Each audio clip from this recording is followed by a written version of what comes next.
linear combination atomic orbital, kombinasi linear dari orbital atom yang merupakan identitas dari suatu orbital, yaitu orbital yang tunggal atau orbital yang pasti. Orbital itu pasti memiliki satu yang sebelah kanan ini I mu itu artinya orbital atom, jadi fungsi S itu ada sendiri, fungsi P ada sendiri, fungsi B ada sendiri. Jadi ada bunyinya, ada persamaannya. Kalau fungsi S itu bagaimana matematikanya, kalau fungsi Px, Py, Pz itu bagaimana matematikanya. Jadi gambar kalau kalian bilang ada S itu gambarannya seperti bola, itu ada persamaan garis persamaan matematikanya. Kemudian kalau misalnya gambarnya itu P, ada dua balon, ada satu balon tapi diputar tengahnya, itu juga ada persamaannya. Persamaan itulah yang kemudian mewakili dari suatu orbital atom. Dan kemudian persamaan tersebut sudah tersimpan di aplikasi kimia komputasi. Nah, persamaan tersebut itu harus memiliki koefisien, kan kemarin kita sepakat bahwa setiap persamaan yang digunakan pasti ada koefisiennya. Nah, koefisiennya ini kemudian disusun menjadi suatu bentuk fungsi. Nah, fungsi yang menunjukkan bahwa itu adalah koefisien dari berbagai orbital atom yang ada di suatu sistem itu disebut dengan basis fungsi. Nanti akan kita kenal. Nah, tujuan kita adalah menemukan nilai koefisien. Nah, seperti sudah saya katakan kan, nilai Pi itu sudah tetap. Nilai Pi itu sudah tetap. Tugas kita adalah menentukan koefisien. That gives the best molecular orbital, the sum is the over and basis functions, and is the basis function chosen for the system. Tadi sudah saya bilang, ini adalah fungsi basis. Ya. Kalau kita ulang yang namanya persamaan Schrödinger itu memiliki bentuk H-Pi, H-Psi sama dengan E-Psi. Dengan H itu adalah operator Hamiltonian yang merupakan operator perhitungan untuk menghasilkan suatu nilai energi. Dan nilai H, bukan nilai H ya, fungsi H, operator Hamiltonian itu bekerja pada psi. Contohnya adalah contohnya adalah ini. Misal kalian punya operator X itu bunyinya adalah 4 kali fungsi dibagi 3. Maka X fungsi 6, misal X6 itu sama dengan 4 kali 6 bagi 3. Operator itu adalah fungsi matematika yang menjalankan suatu perhitungan. Nah, perhitungan dari Hamiltonian akan menghasilkan nilai energi terhadap psi. Operator Hamiltonian bisa mengandung 1 atau 2 elektron. 2 elektron seperti kita bilang di sini akan mengalami tolak-menolak. Jadi misal kita memandang bahwa satu elektron, masing-masing elektron ya I, H itu artinya masing-masing elektron memiliki nilai Hamiltonian tertentu, tapi kita juga harus ingat bahwa sesama mereka saling ada tolakan. Nah, tolakan inilah yang kemudian akan menjadi optimal menjadi suatu bentuk fungsi jarak. Jadi tujuan kita adalah memaksimalkan agar Hamiltonian yang dihitung itu betul-betul adalah operator energi dari satu elektron. Sehingga ini kita harus minimalkan yang sebelah kanan, suku sebelah kanan itu harus kita minimalkan, tolakan elektron harus kita minimalkan. Bagaimana caranya untuk meminimalkan? Ya nanti kita akan membuat suatu kurva yang namanya kurva potensial. Saudara nanti bisa lihat ada yang namanya kurva potensial Lennard-Jones, itu salah satunya. Lennard-Jones tulisannya Lennard Jones, Lennard-Jones. Jadi fungsi potensial Lennard-Jones, di mana pada jarak tertentu nanti akan membuat nilai yang sebelah kanan itu menjadi sangat minimal, tapi nggak bisa nol.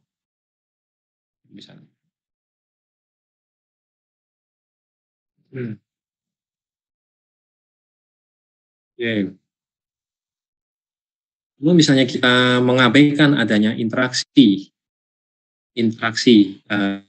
tolakan elektron, jadi Jadi kita bisa memperluas nilai Hamiltoniannya untuk tiap elektron, tetapi tiap elektron juga ada yang namanya energi kinetik.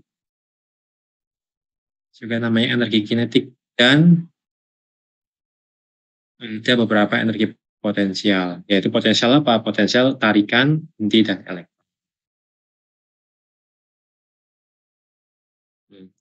Maka sebelah kiri ini adalah itu bacanya kalau segitiga terbalik itu bacanya del.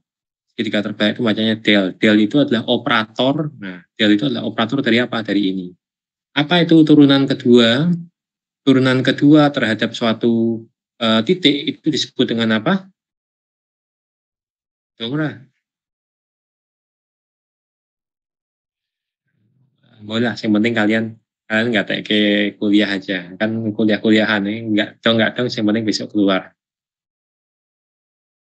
Oke, setengah del kuadrat adalah term dari energi kinetik, dan sebelah kanannya ini adalah potensial. Potensial apa? Potensial tarikan elektron dan inti. Ini ada keterangannya di bawah. ZA is the Coulombic attraction between electron and nucleus A. ZA is nuclear charge. Jadi Z itu adalah nuclear charge, muatan nuklir, muatan positifnya berapa yang ada di dalam inti.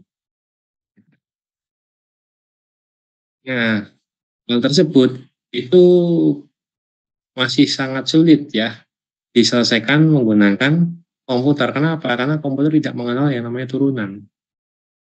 Del itu kan turunan, operator turunan del itu. Karena operator turunan ini tidak bisa dioperasikan lewat komputer, karena komputer cuma bisa apa? Plus minus tambah, plus minus. Jadi kalau sigma masih bisa dihitung, tapi kalau sudah turunan itu nggak bisa dihitung, makanya muncul yang namanya pendekatan Born-Oppenheimer. Orang biologi, nama-nama orang yang di Oppenheimer.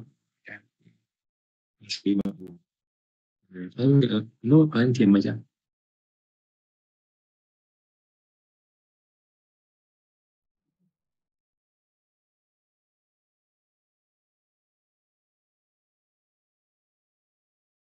Untuk mempermudah, Oppenheimer melakukan pendekatan bahwa kondisi inti itu sangat-sangat besar dibandingkan dengan elektron. Nah, dia sangat-sangat besar dibandingkan dengan elektron, kecepatannya tentu juga sangat-sangat kecil dibandingkan dengan elektron. Sehingga kita pisahkan antara fungsi Hamiltonian milik elektron dan fungsi Hamiltonian milik inti. Nah, pemisahannya seperti ini, kalau elektron jadinya seperti ini. Ya. Lalu di mana fungsinya inti? Inti dianggap tetap, dianggap tidak bergerak, dianggap tidak memiliki energi kinetik. Jadi untuk menyederhanakan, Born-Oppenheimer melakukan suatu pendekatan, memasukkan suatu terobosan melalui pendekatan ini, sehingga yang dihitung hanyalah energi dari elektron. Lalu bagaimana menghitung dari elektron? Dia elektron yang ada di orbital dihitung sebagai, tapi harus tetap memenuhi hukum spin atau larangan Pauli.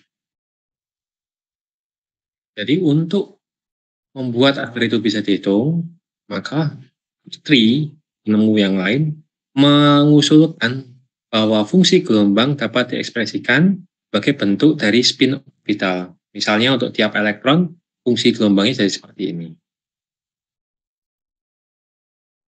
Ya, ini namanya chi, X, seperti huruf X ini namanya chi. Fungsi gelombang elektron disederhanakan menjadi apa? Chi1 artinya fungsi untuk elektron 1, Chi2 elektron 2, Chi3 elektron 3, dan seterusnya. Lalu ditambah dengan pendekatan LCAO, kemarin kita sudah belajar dan kita sudah bisa untuk menemukan nilai C atau koefisien. Nah, C inilah yang menjadi titik krusial bagi kita dalam menghitung inisium.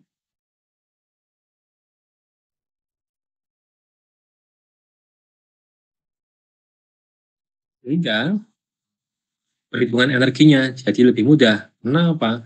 Karena inti dianggap tetap dan fungsi gelombang dimasukkan ke dalam komputer dalam bentuk yang sederhana, yang intinya itu diabaikan, jadi kita nanti tinggal memasukkan koefisien. Ini bentuknya pendekatan Hartree. Di pendekatan hal Fock adalah seperti ini. Kan nggak usah bingung rumusnya seperti apa. Yang penting ini ada koefisien yang kalian nanti akan hitung. Kemudian ada matrix Fock. Matrix Fock itu artinya apa? Artinya adalah ini. The energy is calculated by taking into account the interaction of electron with the average field of all other electrons. For each electron, the Schrödinger equation. Okay, F is the one electron Fock operator which includes kinetic and potential energy. Jadi, energi Fock itu adalah pendekatan lain dari energi operator Hamiltonian, di mana dia mengabaikan gerak dari inti, gerak dan energi dari inti, dan F itu hanya berlaku untuk satu elektron. Jadi matriks itu artinya kemungkinan pergerakan elektron dalam bentuk matriks, dan kemudian S itu adalah overlap matriks, artinya apa? Kemungkinan adanya overlap dalam suatu pergerakan. Nah, ini nggak usah saya jelaskan karena ini perlu ya. Dan nantinya kalian akan melihat bahwa konfigurasi elektron di dalam suatu sistem komputasi itu akan dibedakan menjadi beberapa. Pertama adalah closed shell system. Artinya closed shell system menganggap elektron itu sama sekali tidak berinteraksi dengan elektron yang lain, dan itu tidak mungkin terjadi di dunia nyata. Sangat ideal. Yang kedua, open shell system. To pair up as many electron, jadi elektron pasti akan mengalami perpasangan atau akan mengalami interaksi dengan elektron yang lainnya. Gitu, ya. Nah, open shell system itu bisa ada dua jenis. Pertama, restricted open shell Hardy Fock methods, atau yang kedua, unrestricted Hardy Fock. Apa bedanya restricted dan unrestricted? Pada unrestricted, the alpha and beta molecular orbital are not constrained to have the same molecular orbital coefficient. Jadi, restricted itu memberikan suatu perluasan dari orbital. Jadi bagaimana, apa yang dimaksud dengan perluasan orbital? Jadi gerak elektron itu kan tidak menentu. Kalau closed system betul-betul elektron itu kita kurung. Jadi dia geraknya di sini aja. Tapi open system juga nggak terlalu open. Artinya kita akan memberikan pendekatan suatu orbital. Misal elektron bisa bergerak di dua orbital. Kita berikan dua orbital. Nah, kalau restricted, kita akan memberikan orbital tambahan. Itu apa? Mengantisipasi bahwa dia nantinya kemungkinan akan bisa bergerak ke atas dan ke bawah. Kalau unrestricted, dia mengabaikan itu dan dia tetap seperti ini. Mana yang sering dipakai, Pak? Restricted atau unrestricted, tergantung penelitian kalian. Perilaku elektron yang bagaimana yang mau kalian pelajari, serta masih set apa yang kalian pilih. Nah, sekarang yang paling penting adalah setelah kita memahami teori-teori yang sebelumnya, kita harus tahu bagaimana sih cara kita untuk melakukan kalkulasi di kimia komputasi. Nah, ini caranya. Oke, kan kalau mau nyari otomotif sekali sebelum.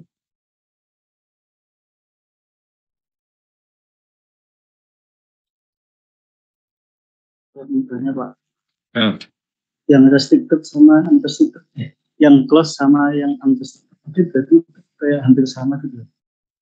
Close itu mengabaikan interaksi, Mas. Jadi kalau ini ya, closed shell system itu mengabaikan semua interaksi. Jadi setiap elektron itu diberikan kandang sendiri-sendiri. Kalau sistem dalam suatu kelas, elektron itu diberikan kandang yang besar, sehingga mereka bergerak satu sama lain dan bisa berinteraksi. Bahkan mungkin terjadi perpasangan yang satu spinnya ke atas, satu spinnya ke bawah. Nah, bedanya unrestricted dan restricted adalah restricted itu memberikan perluasan dari orbital untuk bisa memberikan jaminan bahwa elektron itu lebih bergerak bebas. Tapi kalau unrestricted, dia dibatasi. Begitu.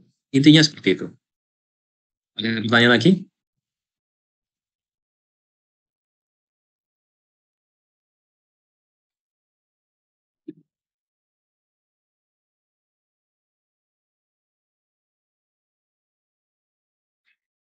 Ingin bertanya, Pak.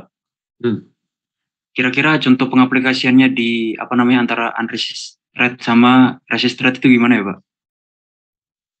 Nanti kalian akan tahu ketika kalian sedang praktek. Nah, sekarang kita diskusi dulu aja bagaimana sih cara memulai perhitungan am initio di dalam komputer. Nih, pertama kalian inputkan dulu strukturnya. Tapi ingat, struktur itu tidak semua aplikasi dapat membaca struktur. Ya, coba kalian ketik senyawa apapun, mesti ada yang namanya kode SMILES code, SMILES. Itu adalah salah satu kode yang dimasukkan ke dalam komputer untuk dapat membaca suatu struktur. Jadi nggak kemudian kita mau struktur bensin, kemudian nanti bisa diatur bahwa itu bisa dihitung secara dihitung sebagai bensin. Enggak. Ada beberapa aplikasi yang harus kemudian memindahkan struktur tersebut dalam sebuah kode. Misal tadi SMILES, ya. SMILES, baru kemudian bisa dibaca sebagai bensin. Dan calculate a geometry, artinya apa? Kita berikan si struktur tadi untuk bisa constraint atau untuk bisa stabil geometrinya. Kalau misalnya sikloheksana berarti stabilnya dalam bentuk kursi. Kemudian yang kedua assign basis set. Nah, basis set itu apa? Kumpulan koefisien. Basis set itu adalah kumpulan dari koefisien orbital atom. Dan seterusnya. Yang penting itu. Nanti kemudian ini tinggal execute atau kemudian tinggal generate gitu Pak nanti. Yang lainnya ini. Calculate tinggal nanti generate. Yang penting itu. 2 tahap yang awal itu. Yang ketiga tinggal masukkan perintah. 3 dan seterusnya tinggal masukkan. Oke. Jadi asumsi yang ada di metode ab initio adalah mengasumsikan bahwa berdasarkan von Oppenheimer, yaitu apa? Inti dianggap tetap, inti dianggap tidak bergerak, sehingga suku dari inti, suku perhitungan dari inti diabaikan. Itu selalu terjaga.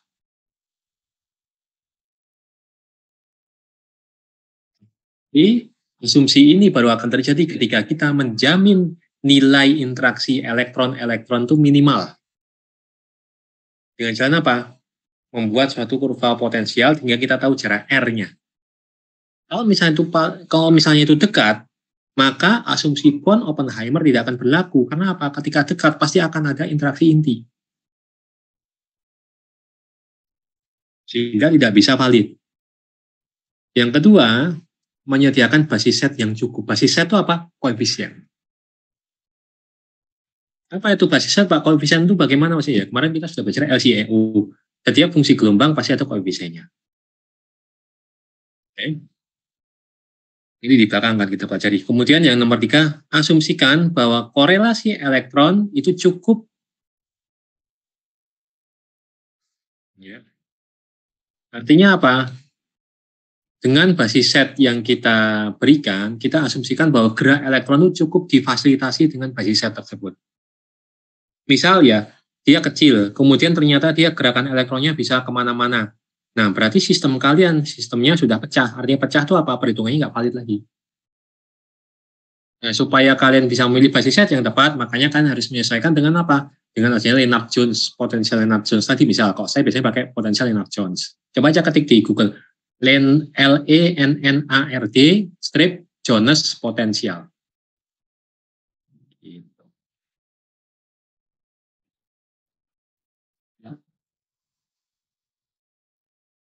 Apa yang bisa dilakukan oleh ab initio ini semuanya.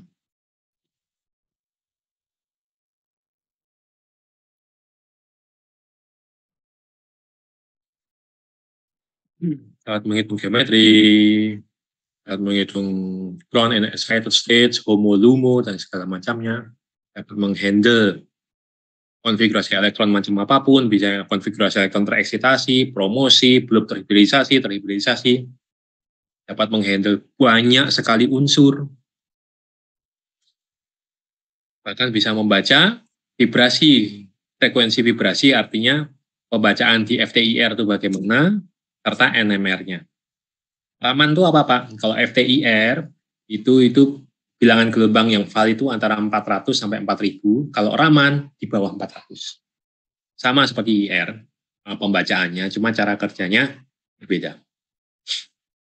Raman orang India, Sri siapa Raman. Dan yang terakhir ini yang kemudian saya lakukan sebelumnya yaitu apa? Dapat menghitung energi solvasi. Saya bisa kemudian melakukan prediksi apakah senyawa ini itu larut dalam air, larut dalam amonia atau tidak.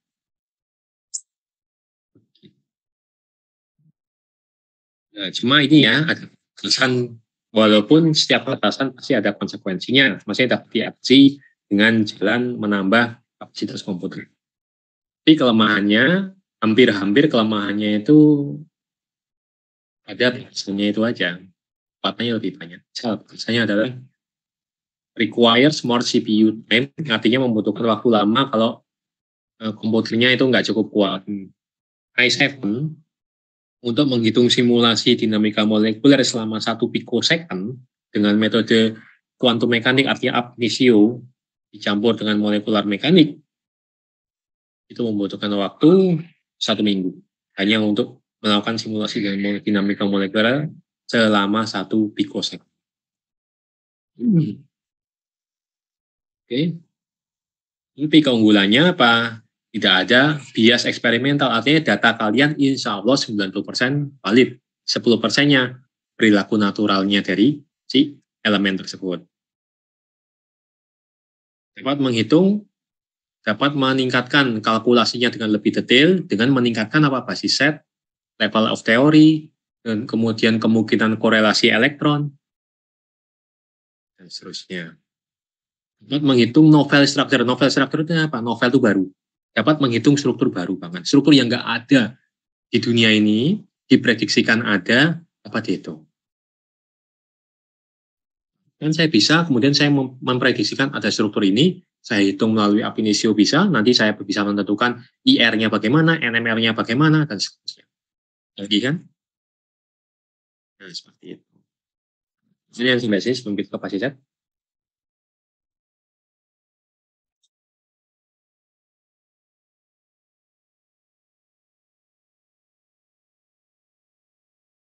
Mau hitam. Wis dong. Belum, Pak. Wis dong we. Mencoba memahami, Pak. Neng menarik lah. Dan Pak, pripun? Menarik lah. Menarik, Pak. Menarik. Ya. Jangan pikir. Kemudian masak roti bakar dewi.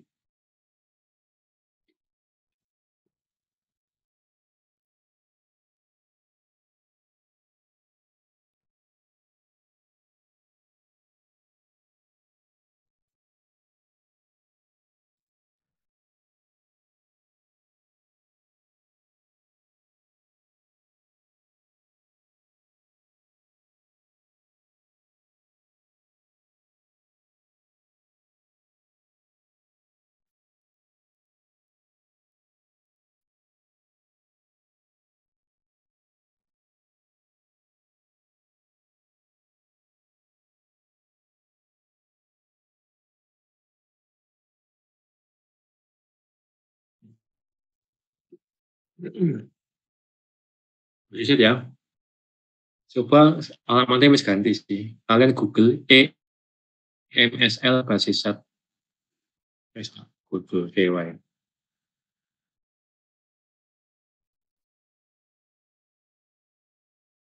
MSL basis set.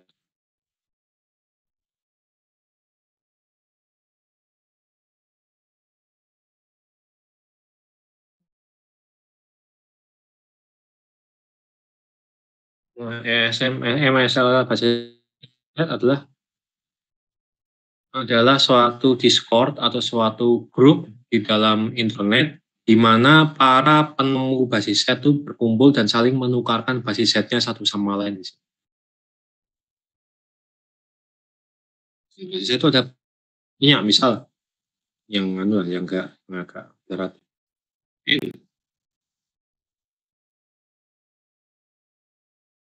Yang itu total berapa basis set? 652 basis set. Oh, curriculum. Oh, ada berapa basis set? Oh, 488 basis set. yang agak ringan. Semakin ringan semakin banyak. Li 359 basis set, tapi coba nih misalnya gitu ya. PT 100 basis set. 99 basis set. Semakin berat lagi 28. Ya cuma segitu aja. Nah, semakin berat atomnya, dia semakin sedikit. Apalagi sing lantanida, actinoida itu. Ya, ya. Sorry, ini kok.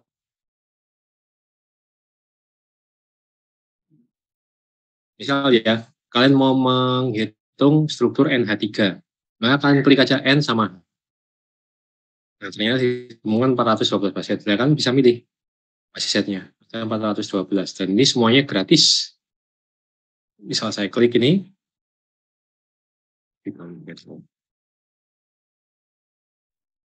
Nah, formatnya apa formatnya? Misalkan pakai Gaussian, ya kalian pilih Gaussian. Misalkan pakai NWChem, berarti kan pilih NWChem. Kalau kalian paling pilih Orca, ya Orca. Ya, turbomol gitu ya. Ya, sayangnya di sini Yasara belum ada. Jadi nanti harus bikin sendiri kalau pakai Yasara.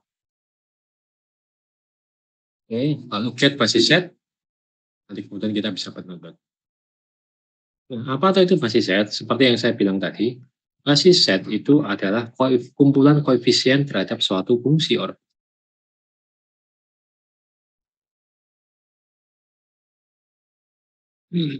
Okay. Basis fiction is the atomic orbital used in the quadratic molecular part of this condition. Molecular orbital is split as linear combination of atomic orbital or basis function. Jadi dalam bahasa komputer, orbital atom disebut dengan fungsi basis dalam bahasa komputer. Jadi kalau kalian bingung apa itu basis fungsi, maka basis fungsi itu adalah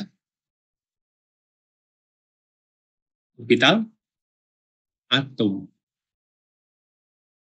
Orbital atom. Nah, orbital atom itu adalah basis fungsi segini. Ini adalah basis fungsi. Ya.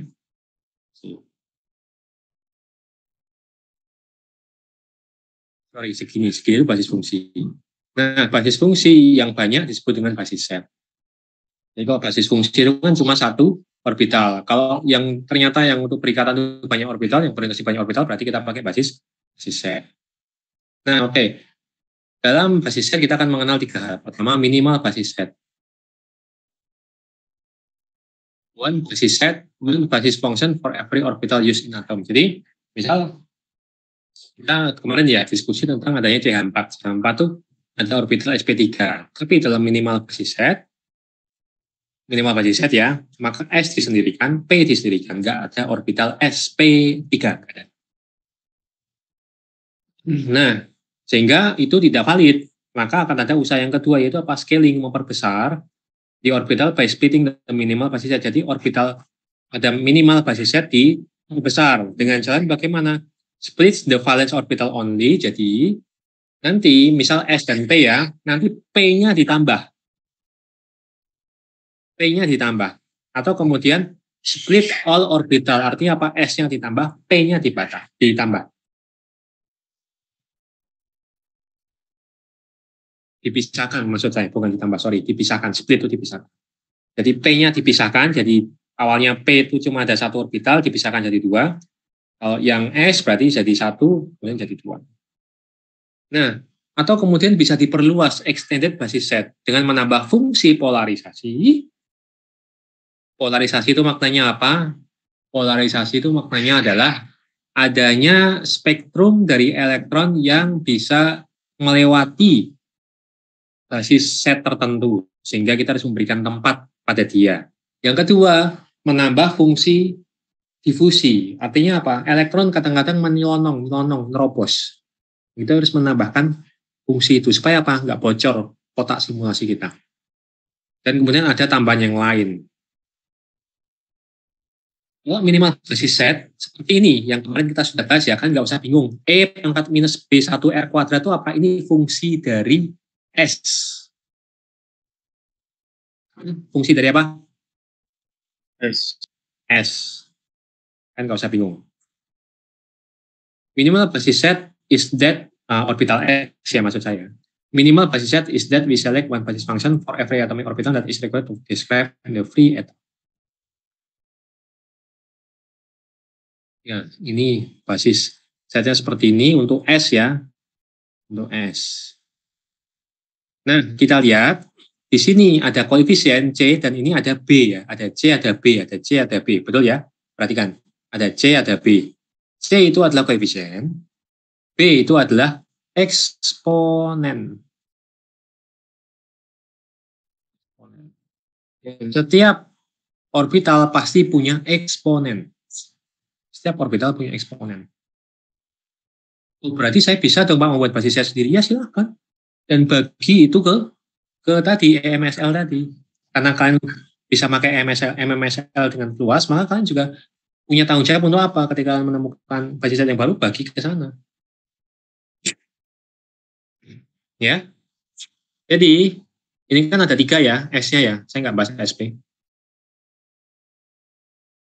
Ini ada 3 ya S-nya ya. Nah, berarti yang 1 itu artinya apa? Ya berarti koefisiennya yang 1 itu berapa? S koefisien yang 1 itu apa? 0,154289673 D plus 00, saya nggak tahu. Ini D itu apa? Saya lupa. Mungkin difusi kalau nggak salah. Berarti dia tidak ada diffuse-nya, tidak ada peluasannya. Sementara eksponennya ini berapa? B1-nya ini 0,71616 dan seterusnya. Ya, jadi bacanya seperti itu basis set. Bagaimana cara memperbesar? Bagaimana cara memperbesar dengan men-splitting orbital?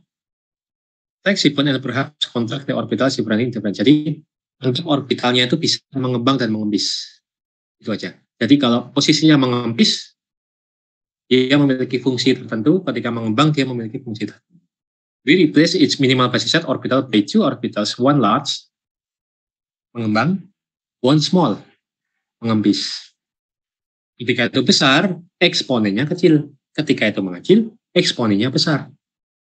Understand?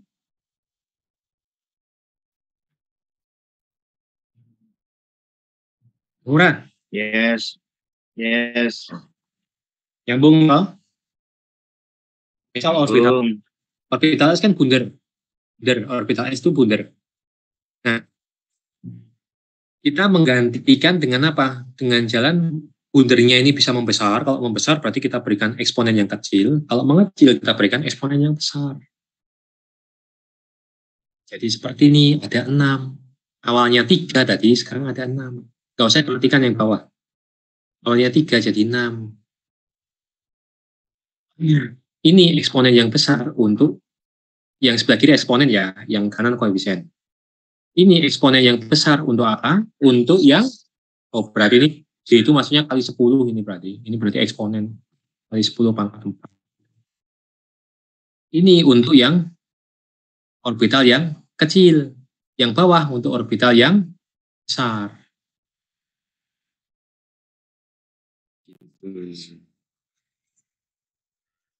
Nah, lalu ini kan namanya 631G, Pak. Maksudnya apa ya, Pak, 631G? Oke. Ini S, SP. SP itu artinya apa? Ini orbital hibridnya SP. SP juga orbital hibridnya.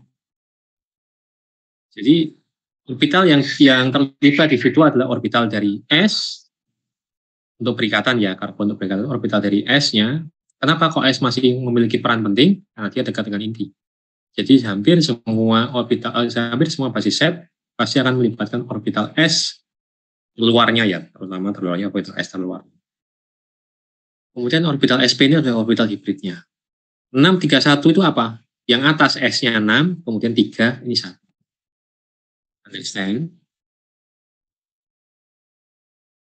Itu apa, Pak? Gaussian. Penjelasan tentang Gaussiannya ya. Nah, intinya adalah kalian kalau baca di bukunya Pak Harno itu ada Slater type orbital STU, STO, dan kemudian ada Gaussian type orbital GTO. British only juga belum. Gaussian type orbital STO dan GTO itu apa maksudnya?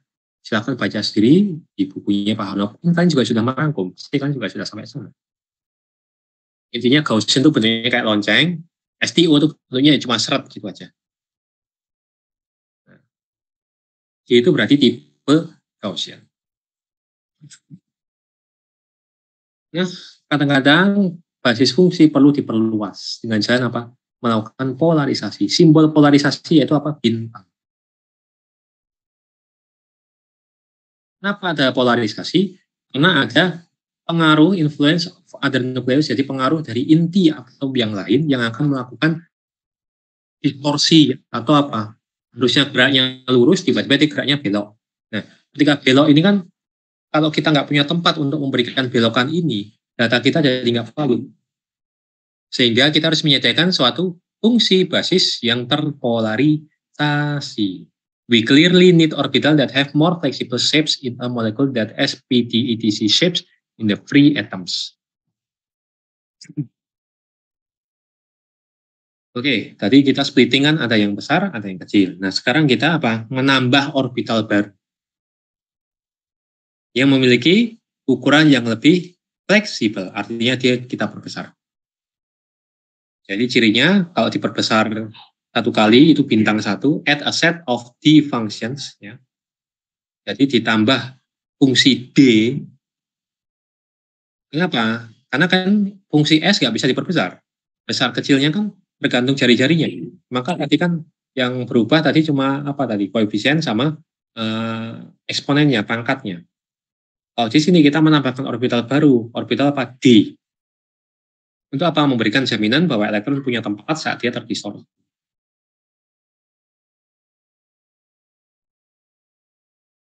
Nah, kalau bintang 2 itu ada D dan ada P. Misal orbital 631G untuk karbon, 631 tadi ini di splitting S-nya, kemudian kita sekarang ada tambahan orbital D. Ingat ini eksponen, yang kanan adalah koefisien. Diffuse bagaimana Pak? The case in excited state, jadi kadang-kadang elektron itu ada yang double, ada yang ngeyel. Harusnya interaksinya terjadi pada ground state, ternyata dia milih untuk excited states. Atau bahkan dia membentuk suatu anion. Sehingga apa? Distribusi elektronnya jadi lebih meluas. Sehingga normal basis fungsi nggak cukup. Bagaimana bisa memperluas hal itu? Ya kita tambahkan lagi basis fungsi diffuse. To model this correctly, we have to use some basis function with depths almost split up. This means GTOs with small exponent. Ingat, ketika eksponennya kecil, ukurannya besar sekali. Ukurannya besar. Nah, kalau yang tadi menambahkan, kalau yang ini polarisasi menambahkan orbital kosong yang dengan orbital dari kulit yang dipakai oleh atom tersebut. Misal C itu ya D. Tapi kalau ini difusi itu tandanya plus ya, menambahkan S dan T tambahan. S dan T tambahan. Nah, ini karbon atom plusnya ditambah dengan apa? SP, orbital hibridnya langsung. Jadi SP-nya ditambah.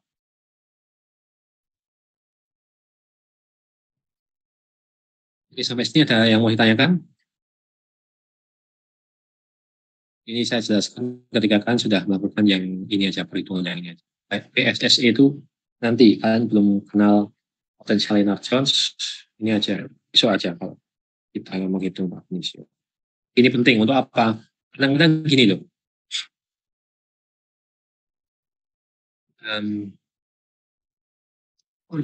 Energi orbital A, energi orbital B. Ya, orbital A dan orbital B. Dan B. Sendiri-sendiri nilainya adalah misal 10 dan 10. Ya. Tapi begitu bergabung, nilainya jadi lebih besar. Enggak 20, bahkan 30. Apa yang menyebabkan ini? Ada perhitungan error superposisi dari basis set. Jadi Kalau tadi basis satu adalah fungsi, jadi kan akan ada grafik. Jadi ketika dia itu nempel, nanti akan ada grafik yang terlalu tinggi. Nah, delta E itu adalah sebagai gambaran bahwa basis set yang kita pakai itu cukup, atau basis set yang kita pakai itu cocok untuk perhitungan kita. Hitungannya seperti ini. Delta E sama dengan EAB, artinya energi total dari A dan B yang bergabung, dikurangi energi A sendiri, kurangi energi B sendiri.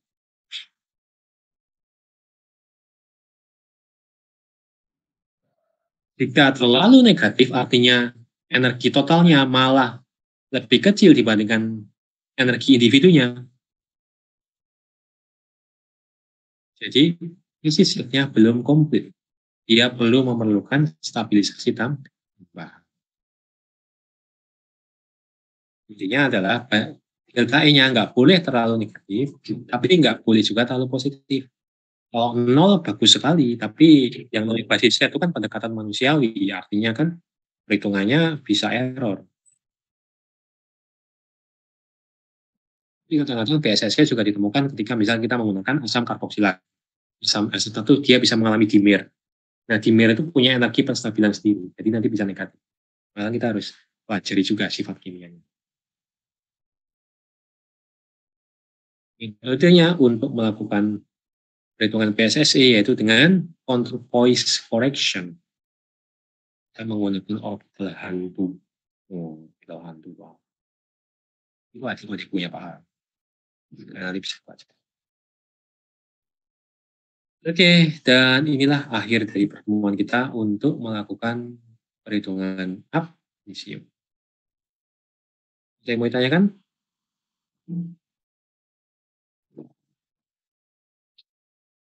Bisa kita ke metode semi empirik, kemudian molekular mekanik. Terus kalian silakan, kalian kan punya mini proyek. Tolong dong mini proyeknya dikumpulkan dulu proposalnya dalam bentuk OVT. Ya, nanti akan saya bikin lagi link pengumpulannya. Paling ya sebelum pertemuan ya. Nanti kalian mengumpulkan hari Minggu tiap kelompok. Di kelompok kelas A atau kelas B, nanti Minggu kalian kumpulkan. Maksimal. Kalian mau ditanyakan? Yang tadi kalau misalnya eksponensialnya kecil kan orbitalnya apa ya? Yang Orbitalnya besar. Nah, itu pengaruh ke R-nya apa? Memang seperti itu. Memang seperti itu. Jadi kan kita memberikan wadah dengan orbital yang lebih besar supaya kita mengantisipasi adanya elektron yang bergerak kemana? Ke S yang besar. Artinya apa? Bergerak ke kulit yang lebih tinggi. Ya tentu R-nya pengaruh. Tapi kita nggak usah mempermasalahkan. Kenapa? Ya kan kalian nggak ngitung itu. Itu kan sudah disediakan. Yang penting ketika kalian memilih basis set, itu sudah cocok dengan nilai potensial inner Jones misalnya seperti itu. Nanti kan kalian menggunakan basis set nggak buat sendiri. Kecuali kalian memang mau menekuni untuk membuat basis set sendiri. Tapi kalau kalian tuh nanti hanya memakai, itu nggak usah ditanyakan. Tapi misal ya, kedepannya misal mau membuat basis set, ya silakan dipertanyakan. Tapi bukan ke saya, karena saya bukan ahli basis set. Saya cuma bisa menggunakan basis set. Nah, nanti pertanyaannya tentang pembuatan basis set siapa ya di Indonesia yang bisa bikinnya?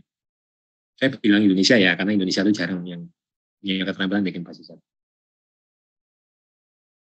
Nggak ada. Tahu saya ingat saya nggak ada. Jadi harus ke luar negeri. Nanti ingin bisa S2 di luar negeri. Enggak, Oke, ada pertanyaan?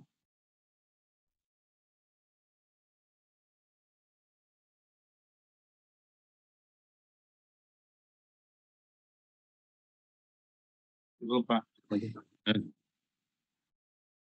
Wah.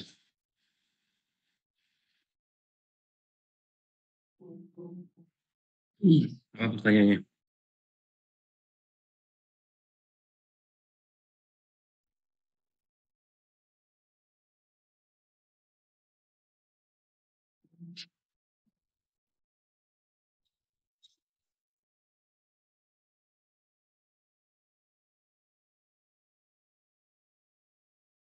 Pertanyaan?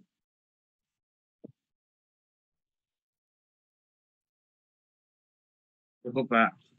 Apa? Info iki buka speaker, ngomong, hilang.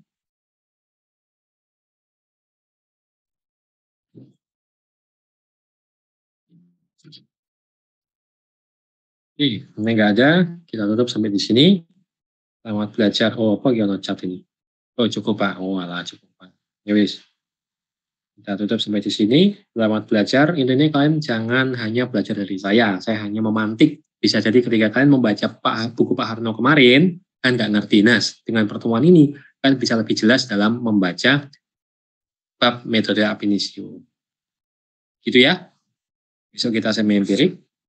Ya, semi molekular mekanik dulu aja lah. Molekular mekanik. Baru besoknya kita semi empirik. Oke. Selamat sore semuanya. Assalamualaikum warahmatullahi wabarakatuh. Selamat ya. Ya, selamat menikmati lembayung senja. Besok ada kuliah, Pak? Kapan? Enggak, saya tanya. Maksudnya besok itu pas matkulnya komputasi. Ya, pas Selasa depan. Oh, Selasa depan. Ya. Oke.